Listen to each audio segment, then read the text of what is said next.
ಆಹಾ, ಬಿಸಿ ಬಿಸಿ ಆಗಿರುವಂಥ ಕಡುಬು ಬೆಳಗಿನ ಜಾವದಲ್ಲಿ ಸೂಪರ್ ಆಗಿರುವಂಥ ತಿಂಡಿ. ಹಾಯ್ ಹಲೋ, ಬನ್ನಿ ಇವತ್ತಿನ ವಿಡಿಯೋದಲ್ಲಿ ಮಂಗಳೂರು ಸ್ಟೈಲಲ್ಲಿ ಸಿಗುವಂಥ ಈ ಕಡುಬು ಚಟ್ನಿ ಮಾಡ್ತಾ ಇದ್ದೀನಿ. ಯಾವ ರೀತಿಯಾಗಿ ಮಾಡ್ತಾ ಇದ್ದೀನಿ ಅಂತ ತೋರಿಸ್ಕೊಡ್ತೀನಿ ಬನ್ನಿ. ನೋಡಿ, ಒಂದು ಪಾತ್ರೆಗೆ 2 ಲೋಟ ಆಗೋಷ್ಟು ನೀರನ್ನು ಹಾಕೋತಾ ಇದ್ದೀನಿ. ಈ ಗ್ಲಾಸಿಂದ 2 ಗ್ಲಾಸು ನೀರನ್ನು ಹಾಕೋತಾ ಇದ್ದೀನಿ. ಹಾಗೆಯೇ ಗ್ಯಾಸ್ ಸ್ಟವ್ ಆನ್ ಮಾಡಿಕೊಂಡು ಈ ನೀರನ್ನು ಬಿಸಿ ಮಾಡಲಿಕ್ಕೆ ಅಂತ ನಾನು ಇಟ್ಕೊಳ್ತಾ ಇದ್ದೀನಿ. ಇಲ್ಲಿ ನೋಡಿ, ನಾನು ಇದಕ್ಕೆ ಅಕ್ಕಿ ಪುಡಿ ತಗೊಳ್ತಾ ಇದ್ದೀನಿ. ಅಂದರೆ ಅಕ್ಕಿ ರವೆನೇ ಇದು. ಪುಟ್ಟು ಪೌಡರ್ ಅಂತ ಬರುತ್ತೆ, ಇದರಿಂದ ಪುಟ್ಟು ಸಹ ಮಾಡ್ತಾರೆ. ಕೇರಳ ಸೈಡ್ ಅವರು ಇದನ್ನು ಪುಟ್ಟು ಮಾಡ್ತಾರೆ. ಇದಕ್ಕೆ 2 ಏಲಕ್ಕಿನ ಜಜ್ಜಿ ನೀರಲ್ಲಿ ಹಾಕ್ಕೊಳ್ತಾ ಇದ್ದೀನಿ ನಾನು. ನೋಡಿ, ಈ ರೀತಿಯಾಗಿ 2 ಪೀಸು ಏಲಕ್ಕಿನ ಜಜ್ಜಿ ಹಾಕ್ಕೊಳ್ತಾ ಇದ್ದೀನಿ ನೀರಲ್ಲಿ. ಹಾಗೆಯೇ ಇದಕ್ಕೆ ಸ್ವಲ್ಪ ಉಪ್ಪನ್ನು ಹಾಕ್ಕೊಳ್ತಾ ಇದ್ದೀನಿ. ಇದಕ್ಕೆ 1 ಸ್ಪೂನ್ ಆಗೋಷ್ಟು ತುಪ್ಪನೂ ಹಾಕ್ಕೊಳ್ತಾ ಇದ್ದೀನಿ. ಇದಕ್ಕೆ ತೆಂಗಿನಕಾಯಿ ಹಾಕ್ಕೋಬೇಕಾಗತ್ತೆ. ಮುಂಚೆನೇ ನಾನು ತೆಂಗಿನಕಾಯಿನ ತುರಿದಿಟ್ಕೊಂಡಿದ್ದೆ. ಆ ತೆಂಗಿನಕಾಯಿನ ಹಾಕ್ಕೊಳ್ತಾ ಇದ್ದೀನಿ. ಸ್ವಲ್ಪ ಸ್ವಲ್ಪ ಹಾಕ್ಕೊಂಡ್ರೆ ಸಾಕು. ತೆಂಗಿನಕಾಯಿ ಸ್ವಲ್ಪ ಹಾಕ್ಕೊಳ್ತಾ ಇದ್ದೀನಿ. ನೀರು ಚೆನ್ನಾಗಿ ಬಿಸಿ ಆಗುವವರೆಗೂ, ಕುದಿಯುವವರೆಗೂ ಇದನ್ನು ಕುದಿಸ್ಕೋಬೇಕು. ಹಾಗೆಯೇ ನಾನು ಮುಂಚೆ 2 ಗ್ಲಾಸ್ ನೀರು ಹಾಕಿದ್ದೀನಲ್ವ, ಅದೇ ಗ್ಲಾಸಿಂದ 1 ಗ್ಲಾಸು ರವೆನ ತಗೊಳ್ತಾ ಇದ್ದೀನಿ. 1 ಗ್ಲಾಸು ರವೆನ ಹಾಕ್ಕೊಂಡ್ರೆ 2 ಗ್ಲಾಸ್ ನೀರಲ್ಲಿ ಕರೆಕ್ಟಾಗುತ್ತೆ. ಹಾಗಾಗಿ ಈ ಥರ ಪುಡಿ ಹಾಕ್ತಾ ಇರುವಾಗ ತಿರುಗಿಸ್ತಾನೆ ಇರಬೇಕು, ಗಂಟಾಗಲ್ಲ. ಹಾಗೆ ತಿರುಗಿಸ್ತಾನೆ ಇದನ್ನು ಮಿಕ್ಸ್ ಮಾಡಿಕೊಂಡು ಚೆನ್ನಾಗಿ ನೀಟಾಗಿ ಗರ ಗರ ಅಂತ ತಿರುಗಿಸ್ಕೊಂಡು ಕಲಿಸ್ಕೋಬೇಕಾಗತ್ತೆ. ಒಂದು ಗಂಟಿಲ್ದ್ರೆ ಹಾಗೆ ಮಿಕ್ಸ್ ಮಾಡ್ಕೋಬೇಕು. ಈ ರೀತಿಯಾಗಿ ನಾನು ಇದನ್ನು ಮಿಕ್ಸ್ ಮಾಡ್ಕೊಳ್ತಾ ಇದ್ದೀನಿ. ಈ ರೀತಿಯಾಗಿ ಇದನ್ನು ಮಿಕ್ಸ್ ಮಾಡ್ಕೊಳ್ತಾ ಇರುವಾಗಲೇ ನೀರೆಲ್ಲ ಹೀರ್ಕೊಂಡಿರುತ್ತೆ. ಈ ಥರ ಮುದ್ದೆ ಕೋಲಿದ್ದರೆ ಮುದ್ದೆ ಕೋಲಿಂದ ಮಿಕ್ಸ್ ಮಾಡ್ಕೋಬೇಕು. ಇಲ್ಲಾಂದರೆ ಲಟ್ಟಣಿಗೆ ಇದ್ದರೆ ಅದನ್ನು ಸಹ ಬಳಸ್ಕೋಬಹುದು ಮಿಕ್ಸ್ ಮಾಡಲಿಕ್ಕೆ ಅಂತ. ನೋಡಿ, ಈ ಥರ ಒಂದು ಗಂಟಿಲ್ದ್ರ ಹಾಗೆ ಇದನ್ನು ಮಿಕ್ಸ್ ಮಾಡ್ಕೋಬೇಕು. ಹಾಗೆಯೇ ಒಂದು ಸೈಡಲ್ಲಿ ನಾನು ಪಾತ್ರೆ ತೊಗೊಂಡಿದ್ದೀನಿ. ಈ ರೀತಿಯಾಗಿರುವಂಥ ಅಗಲವಾಗಿರುವಂಥ ಪಾತ್ರೆ ತೊಗೊಂಡಿದ್ದೀನಿ. ಇದನ್ನು ಅದಕ್ಕೆ ಹಾಕ್ಕೊಳ್ತಾ ಇದ್ದೀನಿ. ಇದನ್ನು ಈ ದೊಡ್ಡ ಪಾತ್ರೆಯಲ್ಲಿ ಹಾಕಿಬಿಟ್ಟು ಸ್ವಲ್ಪ ಇದನ್ನು ತಣ್ಣಗೆ ಆಗಲಿಕ್ಕೆ ಬಿಡ್ತಾ ಇದ್ದೀನಿ. ಬಿಸಿ ಬಿಸಿ ಮಾಡಲಿಕ್ಕೆ ಆಗಲ್ಲ, ಇದನ್ನು ಕಲಿಸ್ಕೋಬೇಕಾಗತ್ತೆ. ನೋಡಿ, ತುಂಬ ಬಿಸಿ ಇದೆ, ಮಾಡಲಿಕ್ಕಾಗಲ್ಲ. ಸ್ವಲ್ಪ ತಣ್ಣಗೆ ಹಾಕಲಿಕ್ಕೆ ಬಿಡ್ತೀನಿ. ಹಾಗೆಯೇ ಒಂದು ಸೈಡಲ್ಲಿ ನಾನು ದೊಡ್ಡ ಇಡ್ಲಿ ಪಾತ್ರೆ ಏನಿದೆ ಅಲ್ವಾ, ಆ ಇಡ್ಲಿ ಪಾತ್ರೆಯಲ್ಲಿ ನಾನು ನೀರು ಹಾಕ್ಕೊಂಡಿದ್ದೀನಿ. ಇದಕ್ಕೆ ನಾನು ಸ್ಟೀಮ್ ಪಾತ್ರೆ ತೊಗೊಂಡಿದ್ದೀನಿ. ಸ್ಟೀಮ್ ಪಾತ್ರೆ ಇಲ್ಲಾಂದರೆ ಇಡ್ಲಿ ಪಾತ್ರೆ, ಒಂದೇ ಒಂದು ಪ್ಲೇಟು, ಇಡ್ಲಿದು ಒಂದೇ ಒಂದು ಪ್ಲೇಟು ಅದನ್ನು ಕೆಳಗಡೆ ಇಟ್ಟರೆ ಸಾಕು. ಅದರ ಮೇಲೆ ಇದೆಲ್ಲ ಕಡುಬು ಹಾಕ್ಕೋಬಹುದು. ಸ್ಟೀಮ್ ಪಾತ್ರೆ ಇದ್ದರೆ ಅದನ್ನು ಯೂಸ್ ಮಾಡ್ಕೊಳ್ಳಿ. ಈಗ ನಾನು ಇದನ್ನು ಗ್ಯಾಸ್ ಸ್ಟವ್ ಆನ್ ಮಾಡ್ಕೊಂಡು ಬಿಸಿ ಮಾಡಲಿಕ್ಕೆ ಇಟ್ಕೊಂಡಿದ್ದೀನಿ.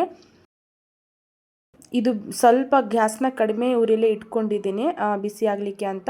ಸೈಡಲ್ಲಿ ಇದನ್ನು ಸ್ವಲ್ಪ ತಣ್ಣಗಾಗಿದೆ, ಇದನ್ನು ನಾನು ನೀರು ಹಾಕಿಬಿಟ್ಟು ಕಲಿಸ್ಕೊಳ್ತಾ ಇದ್ದೀನಿ. ಇದು ಏನಾದರೂ ಜಾಸ್ತಿ ಗಟ್ಟಿ ಅನ್ನಿಸ್ತಾ ಇದ್ದರೆ ನೀರು ಹಾಕ್ಕೊಂಡು ಸ್ವಲ್ಪ ಕಲಿಸ್ಕೊಂಡು ಮೆತ್ತಗೆ ಮಾಡ್ಕೋಬೋದು. ಆಮೇಲೆ ನೀರು ಹಾಕಬಾರ್ದಂತ ಏನೂ ಇಲ್ಲ. ಸ್ವಲ್ಪ ಬಿಸಿ ಇದ್ರೂ ಸಹ ನೀರು ಕೈಗೆ ಹಾಕಿಬಿಟ್ಟು ಕಲಿಸ್ಕೋಬೇಕು. ಈ ರೀತಿಯಾಗಿ ಸಾಫ್ಟಾಗಿ ಕಲಿಸ್ಕೊಂಡ್ರೆ ಒಂದು ಗಂಟಿರಲ್ಲ, ನೋಡ್ತಾ ಇರ್ಬೋದು. ಈಗ ನಾನು ಇದಕ್ಕೆ ಚಿಕ್ಕ ಚಿಕ್ಕ ಉಂಡೆಯಾಗಿ ಕಟ್ಕೊಳ್ತಾ ಇದ್ದೀನಿ. ಈ ರೀತಿಯಾಗಿ ರೌಂಡಾಗಿ ಮಾಡಿಕೊಂಡು ಚಿಕ್ಕ ಚಿಕ್ಕ ಉಂಡೆಯಾಗಿ ಮಾಡ್ಕೊಳ್ತಾ ಇದ್ದೀನಿ. ಈ ರೀತಿಯಾಗಿ ಮಾಡ್ಕೋಬೇಕು ಉಂಡೆನ. ನೋಡ್ತಾ ಇರ್ಬೋದು, ತುಂಬಾ ಸುಲಭವಾಗಿರುವಂಥ ರೆಸಿಪಿ ಇದು. ಬೆಳಗಿನ ಜಾವ ಬಿಸಿ ಬಿಸಿ ತಿಂಡಿ ಕಡುಬು ತುಂಬಾ ಚೆನ್ನಾಗಿರುತ್ತೆ. ಚಿಕ್ಕಮಂಗ್ಳೂರು ಸೈಡಲ್ಲಿ ಅಂದರೆ ತುಂಬಾ ಇಷ್ಟಪಟ್ಟು ತಿಂತಾರೆ. ಚಿಕ್ಕಮಂಗ್ಳೂರು ಜನರಿಗೆ ತುಂಬಾ ಇಷ್ಟ ಆಗಿರೋಂಥ ತಿಂಡಿ ಇದು. ನೀವು ಯಾವತ್ತಾದರೂ ನಿಮ್ಮ ಮನೆಯಲ್ಲಿ ಮಾಡಿಲ್ಲ ಅಂದರೆ ಖಂಡಿತ ಈ ರೆಸಿಪಿನ ಟ್ರೈ ಮಾಡಿ. ಇದ್ರ ಜೊತೆ ಸಾಂಬಾರು ಕೂಡ ತುಂಬಾ ಚೆನ್ನಾಗಿರುತ್ತೆ. ತೆಂಗಿನಕಾಯಿ ಹಾಕಿ ಮಾಡಿರುವಂಥ ಸಾಂಬಾರು ಇನ್ನೂ ತುಂಬಾ ಚೆನ್ನಾಗಿರುತ್ತೆ. ನೋಡ್ತಾ ಇದ್ದೀರಲ್ವ, ಒಂದೊಂದಾಗಿ ಎಲ್ಲ ಉಂಡೆನೂ ಮಾಡ್ಕೊಂಡಿದ್ದೀನಿ. ಅಂದರೆ ಇದನ್ನು ಮಂಗಳೂರು ಕಡೆಯಲ್ಲಿ ಕಡುಬು ಅಂತ ಹೇಳ್ತಾರೆ. ಎಲ್ಲ ಕಡುಬನ್ನು ಈ ರೀತಿಯಾಗಿ ನಾನು ಮಾಡ್ಕೊಂಡಿದ್ದೀನಿ. ಈಗ ಇದಕ್ಕೆ ನಾನು ಮೇಲೆ ಪ್ಲೇಟನ್ನು ಕವರ್ ಮಾಡಿಬಿಟ್ಟು ಇದಕ್ಕೆ 20 ನಿಮಿಷ ಕಾಲ ಇದನ್ನು ಗ್ಯಾಸ್ನ ಮೀಡಿಯಮ್ ಫ್ಲೇಮಲ್ಲಿ ಬೇಯೋಕ್ಕೆ ಅಂತ ಇಟ್ಕೊಳ್ತಾ ಇದ್ದೀನಿ. 20 ನಿಮಿಷ 24 ನಿಮಿಷ ಬೇಯಿಸ್ಕೊಂಡ್ರೆ ಸಾಕು.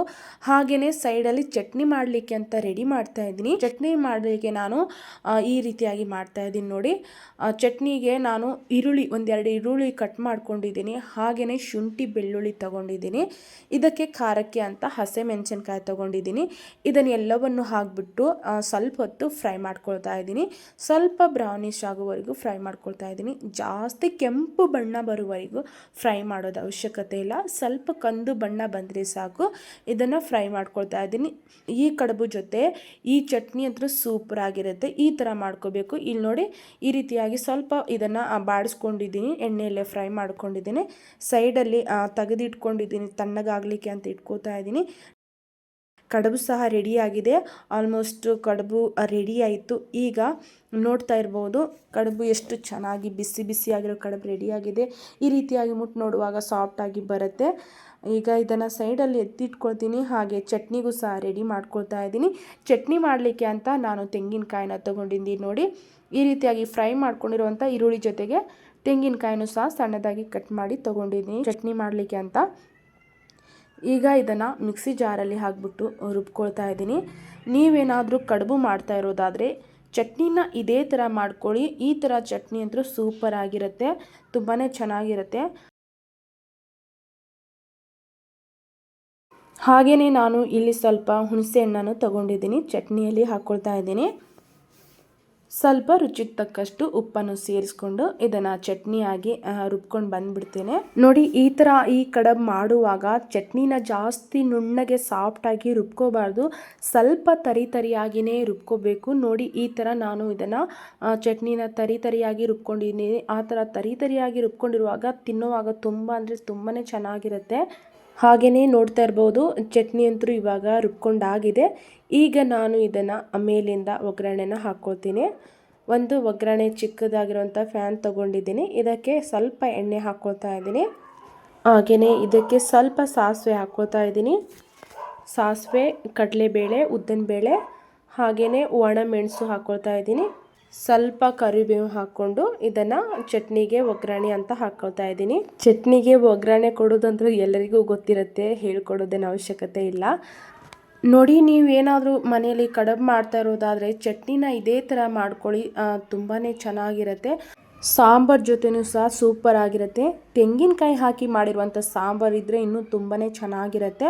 ಹಾಗೆ ಮಂಗಳೂರು ಸೈಡಲ್ಲಿ ಇರೋರಿಗಂತೂ ತುಂಬಾ ಇಷ್ಟವಾಗಿರುವಂಥ ತಿಂಡಿ ಇದು. ಬೆಳಗಿನ ಜಾವದಲ್ಲಿ ಬಿಸಿ ಬಿಸಿಯಾಗಿರುವಂಥ ಕಡುಬು, ಸಾಂಬಾರು, ಚಟ್ನಿ ತುಂಬಾ ಚೆನ್ನಾಗಿರುತ್ತೆ.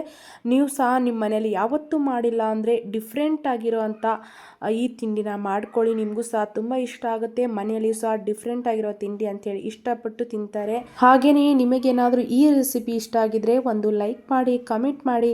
ಸಬ್ಸ್ಕ್ರೈಬ್ ಮಾಡದೆ ನೋಡ್ತಾ ಇರೋರು ಸಬ್ಸ್ಕ್ರೈಬ್ ಮಾಡ್ಕೊಳ್ಳಿ. ಮತ್ತೆ ಸಿಗ್ತೀನಿ ಹೊಸ ರೆಸಿಪಿಯೊಂದಿಗೆ. ಅಲ್ಲಿವರೆಗೂ ಟೇಕ್ ಕೇರ್, ಬಾಯ್ ಬಾಯ್.